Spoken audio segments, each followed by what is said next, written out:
6ஆம் இடத்தில் இருக்கக்கூடிய ராகு பகவான் ஒரு மகாலட்சுமி யோகம்னு பேர். யாருக்கெல்லாம் 6ஆம் இடத்திலே ராகு இருக்கிறாரோ செல்வ செழிப்பு தருவார். இப்போ 6ஆம் இடத்தில் இருக்கக்கூடிய ராகு பகவான் உங்களுக்கு நல்ல பலனை, செல்வ செழிப்பை அள்ளி தரப்போகிறாரு அப்படிங்கிறதான் உண்மை.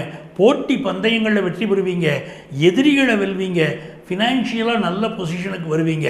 இது எல்லாமே உங்களுக்கு யோகமாக இருக்குது.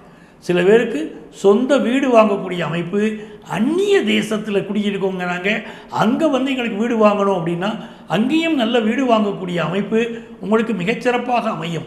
12ஆம் இடத்துல கேது பகவான் இருக்கிறதுனால கழிவு உறுப்புகளில் மறைமுகமாக உடம்பில் இருக்கக்கூடிய உறுப்புகளில், மறைவு உறுப்புகளில் சில ஹெல்த் இஷ்யூஸ் வர்றதுக்கு வாய்ப்பு உண்டு அப்படிங்கிறதான் உண்மை.